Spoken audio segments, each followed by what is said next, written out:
Okay అండి. ఒక్క photo sir. మీ book అక్కడ.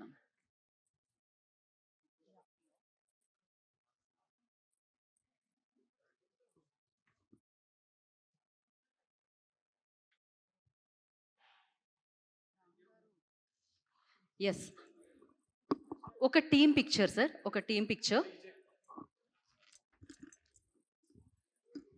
అందరికీ నమస్కారం.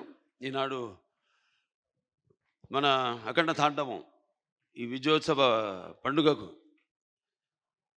విచ్చేసిన పాత్రికేయ సోదరులకు అందరికీ, ప్రింట్ అండ్ ఎలక్ట్రానిక్ మీడియా వారికి, అలాగే ఈ యొక్క కార్యక్రమాన్ని టీవీల ద్వారా మాధ్యమం ద్వారా వీక్షిస్తున్న తెలుగు ప్రేక్షక దేవుళ్ళందరికీ నా హృదయపూర్వక కళాభివందనాలు తెలియజేసుకుంటున్నాను. నయాభిగ్రహణ శోక్తి ప్రచవాయుతోన విద్యతే స్వల్పమపస్య ధర్మస్య త్రాయతే మహతో భయాత్ అంటారు.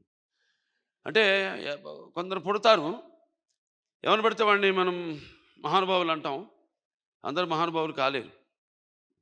అంటే ఆ శివుడు ఆజ్ఞ లేనిదే చీమ కూడా కుట్టదు. అంటే ఉపకరణాలు ఆ భగవంతుడు ఎంచుకుంటాడు కొంతమందిని ఈ పని కోసమని. అలా ఇవాళ మన భగవద్గీత ప్రచారకర్తలు గంగాధర శాస్త్రి గారు ఇంతకుముందు చెప్పారు, ఎన్నో శ్లోకాలు చెప్పారు. వాటిలన్నిటికీ అర్థం ఇదే. నేను అన్నదానికి ఆయన ఇచ్చిన వివరణ అది. ఇవాళ చాలా సంతోషంగా ఉంది. ఇవాళ ఈ సినిమా విడుదలై ఇవాళ ఇంత విజయవంతంగా ప్రదర్శించబడుతున్నందుకు మా తెలుగు ప్రేక్షక దేవుళ్ళకి అందరికీ కాదు, యావత్ భారతదేశపు ప్రజలందరికీ నా హృదయపూర్వక కృతజ్ఞతాభివందనాలు తెలియజేసుకుంటున్నాను. మరి కృతజ్ఞతలు తెలియజేసుకున్నందుకు, ఎంత మంచి పాఠం ఇచ్చినందుకు మీరు కూడా రుణం తీర్చుకోవాలి. అంటే ఎప్పుడు అంటారు శత్రు రుణం, లేకపోతే మన రుణశేషం అగ్నిశేషం శత్రుశేషం ఉండకూడదని. అలాగే ఈ శేషం కూడా మీరు ఉంచుకోకుండా ఏ ఉద్దేశంతో అయితే ఈ సినిమా తీసామో ఆ ఉద్దేశాన్ని మీరు పాటించాలి. ఏదో మనం వింటాం, ఆడు గుడికి వెళ్తాం, ఏదో దండం పెట్టుకుంటాం దేవుడికి. ఎందుకు? ఇప్పుడు ఆయన అన్నారు గంగాధర శాస్త్రి గారు ఇంతకుముందు, అది గుడికి వెళ్ళి చేస్తే అది భక్తి అవుతుంది.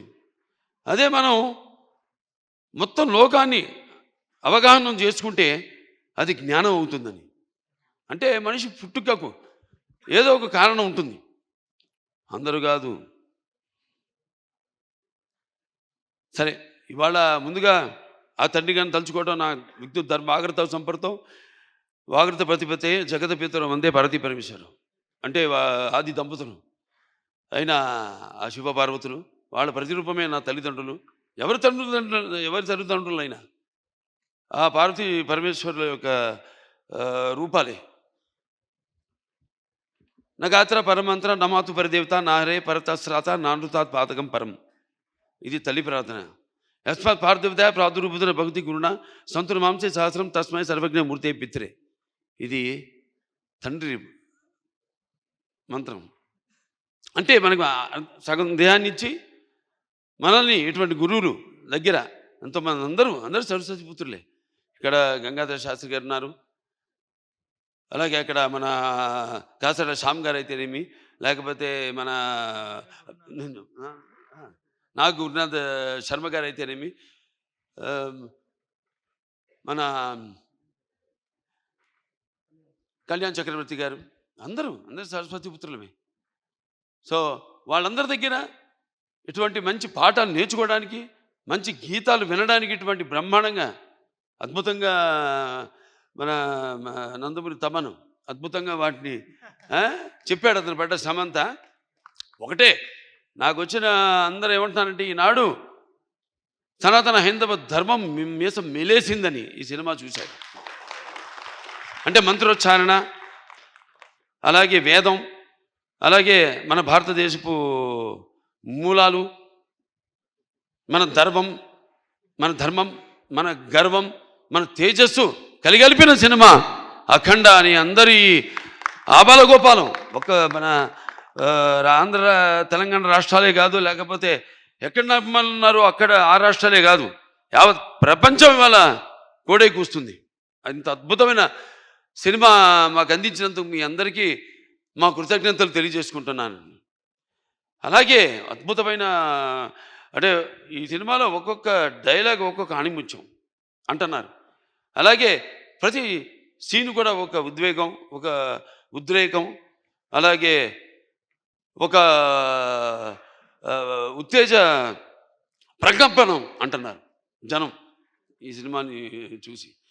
సో సినిమా అంటే కేవలం ఈనాడు దైనందిన కార్యకలాపాల్లో పడిపోయి మనిషి తన అన్న వస్త్రాలతో పాటు ఈ యొక్క సినిమాని కూడా ఒక మాధ్యమంగా ఎంచుకున్నాడు, ఒక అవసరంగా. అంటే ఎవ్రీడే ఏమంటాం మనం, కన్జ్యూమబుల్ కమోడిటీగా, నిత్యవసర వస్తువుగా. మరి ఎటువంటి సినిమాలు తీయాలి మనం అన్నది కూడా మనం ఆలోచించవలసిన అవసరం ఉంది ఇండస్ట్రీలో పెద్దలు. అటువంటిది ఈరోజు నాకు చాలా గర్వంగా ఉంది. నా 4 సినిమాలు, ఇది 5వది, 6 రాబోతుంది రేపు, దానికి కూడా చెప్పా. చరిత్రలో చాలామంది ఉంటారు, కానీ సృష్టించిన చరిత్రని మరల తిరిగి రాసి మరల చరిత్రను సృష్టించేవాడు ఒకడే. అది ఆ తెలియని ఒక శక్తి. దాని కొనసాగింపు ఆ డైలాగులు అన్నాను, నేనే ఈ శక్తి, నాదే ఆ శక్తి అని. చరిత్ర రాయాలన్నా మేమే, చరిత్ర సృష్టించాలన్నా మేమే, దాన్ని తిరిగి రాయాలన్నా మేమే. ఎంత నేనేదో పొగరుతో చాలామంది అంటారు, ఏంట్రా ఏం చూసినా బాలకృష్ణ ఇంత పొగరని. నన్ను చూసుకునే నా పదునైన పొగరని నేను అంటాను. ఎవరిని చూసుకుని ఇంత ధైర్యం అని ఉనికి పడి చేస్తుంటారు.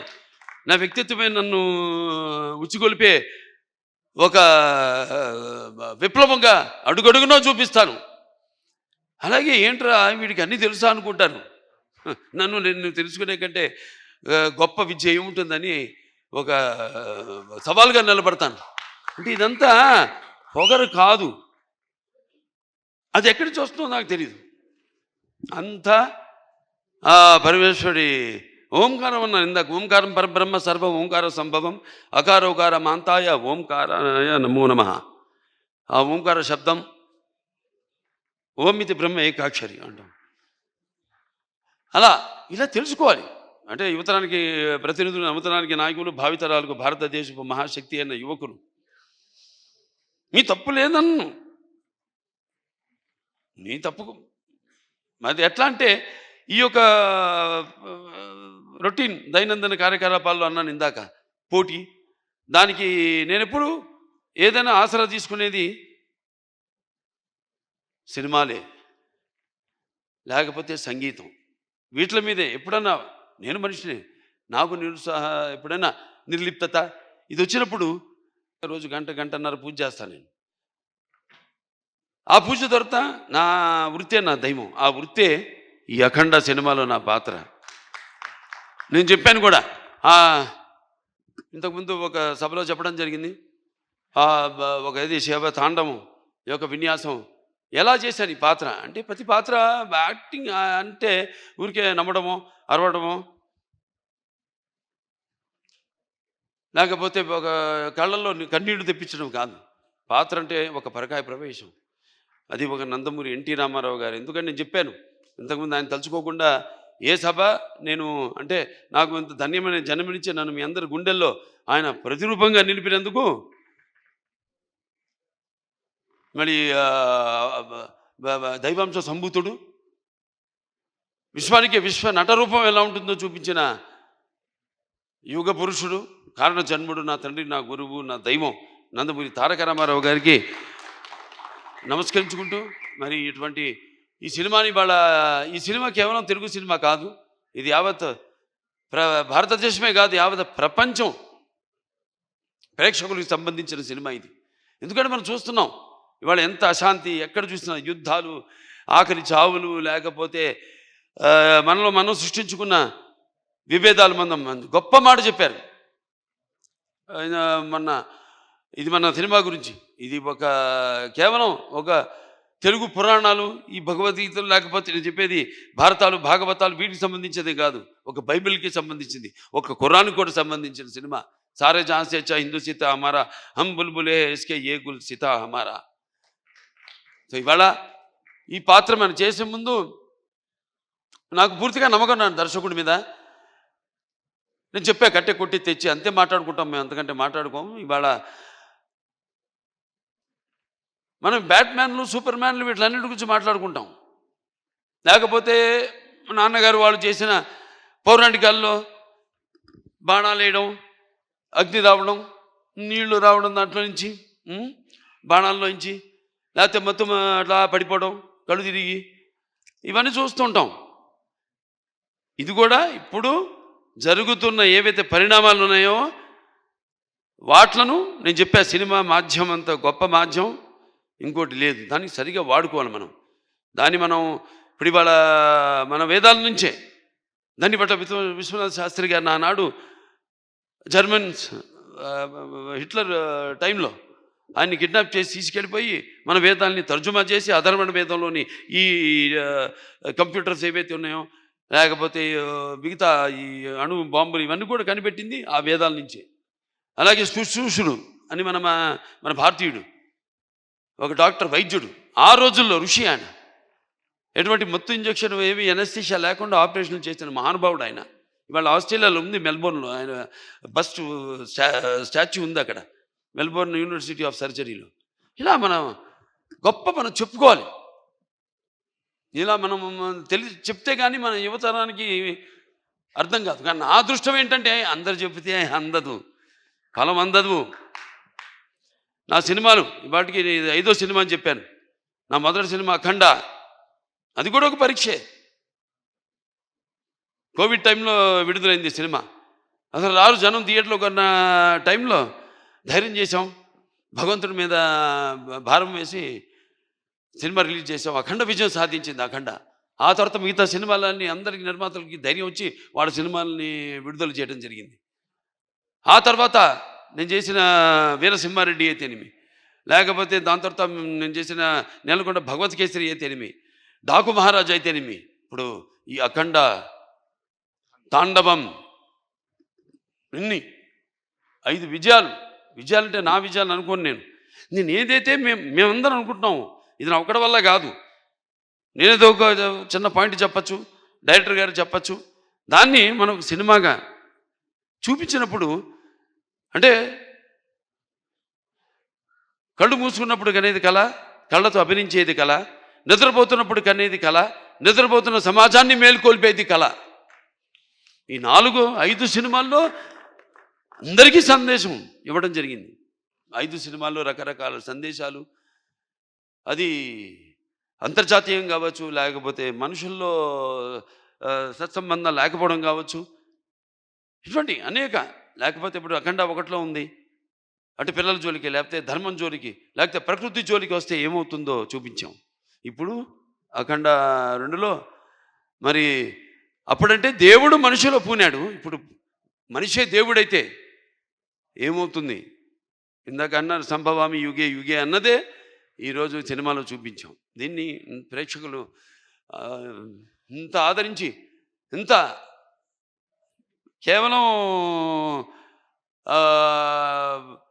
ఇండివిజువల్గా ఒక్కొక్కరు వ్యక్తిగతంగా వెళ్ళి సినిమాలు చూడటం కాదు. ఇవాళ మా అందరూ కలిసి కుటుంబ సమేతంగా, సకుటుంబ సపరివార సమేతంగా అందరూ ఈ సినిమా చూసి, అలాగే పిల్లలు కూడా తీసుకెళ్ళి ఈ సినిమా చూపించి వాళ్ళకి కొంచెం మనం ఏంటి, మన మూలాలేంటి, మెయిన్గా మన సనాతన హైందవ ధర్మం ఏం చెప్తుంది అంటే, మన సనాతన ధర్మం యొక్క, సనాతన హైందవ ధర్మం యొక్క శక్తి, దాని యొక్క గర్వం, దాని యొక్క పరాక్రమం ఏంటో చూపించిన సినిమా అఖండ తాండవం. అలాగే మన హైందవ సనాతన ధర్మానికి మూలాలైన ఏదైతే మనం సత్యం దారిలో నడవాలి, ధర్మం దారిలో నడవాలి, అన్యాయం జరిగితే మనం తల దించకూడదు, తిరిగి పోరాడాలి అన్నది చూపించిన సినిమా అఖండ తాండవం. సో ఈ సినిమాని ఇంతమంది కష్టపడితేనే ఆ సినిమా అయింది. ఇవాళ అంటే ఒక్కొక్కళ్ళు ఇప్పుడు తమన్ గారు చెప్పారు, ఆయన పడ్డ కష్టం, నిద్ర లేని ఎన్ని రాత్రులు గడిపారు నాకు తెలుసు. ఆయన సినిమా ఇప్పుడు వచ్చిందని కాదు, వచ్చి దాని ప్రభావం సమాజం మీద ఎంత ఉంది అన్నది చాలా ముఖ్యం. ఎస్, ఎంటర్టైన్మెంట్ ఉండాలి, అన్నీ ఉండాలి సమ్మపాళ్ళల్లో. బాలకృష్ణ సినిమాలు అన్నీ ఉండాలి సమ్మపాళ్ళల్లో, అన్ని రుచులు ఉండాలి. పంచపక్ష పరవాన్నం వడ్డించిన విస్తరలా ఉండాలి, కాదన్ను. కానీ ఏది ఎంత ఉండాలి, ఎవరు ఏ పాత్రలకి న్యాయం చేస్తారు ఏమిటి అన్నది ఒక్కొక్కటి ఒక్కొక్క పరీక్ష మాకు. అలా ఏదైనా ఏం జరిగినా అంతా ఆ భగవంతుడి మీద భారం వేసి మన పని మనం చిత్తశుద్ధితో చేస్తే ఆ చిత్రం ఒక మంచి సందేశాన్ని ఇటువంటి పరిస్థితుల్లో ఇవ్వడం, దాన్ని ప్రేక్షకులను ఆదరించడం, ఇంత అఖండ విజయం చేయడం మా అందరికి ఎంతో ఒక అనిర్వచనీయమైన అనుభూతిగా ఉంది. మాకు గర్వం చెప్పం, ఇంకా చేస్తాం. ఇవాళ ఈ సభ ఎందుకు పెట్టుకున్నాం? ఓ సినిమా చేసాం, అయిపోయింది. ఆ సినిమా విడుదలయ్యే వరకు ఆ సినిమా ఎలా ఉంటుందా, ప్రేక్షకులు ఎలా ఆదరిస్తారా అని ఎదురు చూస్తూ ఉంటారు అందరూ. సో పిక్చర్ విజయవంతమైనప్పుడు అంటే ప్రేక్షకులు మనం వెన్ను తట్టి ఇలాంటి సినిమాలు ఇంకా మాకు ఇవ్వండి అని వాళ్ళు మనల్ని ఉత్సాహపరిచినట్టే. మాకు భయమే లేదు, తట్టక్కర్లా, చేసి చూపిస్తాం. దానికోసమే నేను చెప్పా, నేహాపి కిరణశోక్తి ప్రత్యవాయన విద్యతే స్వల్పమపస్య ధర్మస్య త్రాయతే మైతో భయాత్ అని. మరి తిరిగి అక్కడికే వస్తున్నా. సరే, ఏదైనా ఈ సినిమా కష్టపడిన వాళ్ళందరూ కూడా నా కృతజ్ఞతలు చేసుకుంటూ నా అభినందనలు, వాడికి నా అభినందనలు, అలాగే ప్రేక్షక దేవుళ్ళందరూ కూడా ఈ సినిమాని ఎంత అఖండ విజయం చేసిన ప్రేక్షక దేవుళ్ళందరూ కూడా నా కృతజ్ఞతలు తెలియజేసుకుంటూ, ముఖ్యంగా దిల్ రాజు గారు దిల్ రాజు గారికి, మన మ్యాంగో రామ్ గారికి, అలాగే మన రిలయన్స్ శ్రీధర్ గారికి, డాక్టర్ సురేంద్ర గారికి, కొబ్బరినేని గారికి, అందరికీ వాళ్ళు పడ్డ శ్రమ ఈ సినిమా విడుదల కావడానికి అంటే దేవుడు పెట్టే పరీక్ష అది. దీనికి ఏమీ మేము, ఎందుకంటే మీరు ఇచ్చే అఖండ విజయం ఉంది, ఇది ఎంత ఆఫ్టర్ ఆల్ నథింగ్. నా తల్లి గారు విజయలక్ష్మి సుందరం గారు పాత్ర చెప్పక్కర్లా, ఎందుకంటే కొన్ని పాత్రలు నేను చెప్పకూడదు అక్కడే, ఎందుకంటే ఆ పాత్రలు నేను చెప్పేదానికంటే గొప్ప పాత్రలు సినిమాల్లో. ఆ శివుడే వచ్చి ఆ చితికి నిప్పంటిస్తే స్వామి అని పలకరించి అద్భుతమైన సన్నివేశం ఒక్కటి కాదు, ఆ సినిమాలో అన్ని అద్భుతమైన సన్నివేశాలు ఇందాక చెప్పాను నేను. సో మనస్ఫూర్తిగా అందరికీ, ఇక్కడ నా టీం వాళ్ళందరూ కూడా, రామలక్ష్మణ హాస్టల్కి అయితేనేమి, లేకపోతే మా కళ్యాణ్ చక్రవర్తి గారు, కాసాల శ్యామ్ గారు, అలాగే మన నాకు గురునాథ్ శర్మ గారు, అందరికీ, మా డాన్స్ మాస్టర్లు శేఖర్ గారికి అయితేనేమి, భాను మాస్టర్కి అయితేనేమి, అలాగే వాళ్ళ గాత్రం ఇచ్చిన సర్వేపల్లి సిస్టర్స్ అయితేనేమి, లేకపోతే సౌందర్య సిస్టర్స్ అయితేనేమి, కృష్ణ గారు అయితేనేమి, సౌందర్య గారు అయితేనేమి, గంగాధర్ గారి గురించి, కొందరి గురించి నేను అన్నాను. నేను చెప్పేటంత వాడిని కాదు, పాత్ర అయినా కానీ సినిమాలో ప్రత్యక్షంగా అయినా కానీ నేను అంత పెద్దోడిని కాదు. మా వాళ్ళ గురించి మాట్లాడాల్సిందంతా ప్రేక్షకుల గురించి అంతే. అదే ఈ సభకు ముఖ్యంగా ఇవాళ జరుపుకోవడానికి, ఈ పండుగ జరుపుకోవడానికి. సో ప్రేక్షకుల దేవుళ్ళందరికీ మరొకసారి నా ఈ ఇంత అఖండమైన విజయాన్ని మీకు మీరు దక్కించుకున్నందుకు, మీకు మీరు ఇచ్చుకున్నందుకు మీ అందరికీ నా అభినందన తెలియజేసుకుంటే నేను సెలవు తీసుకుంటున్నాను.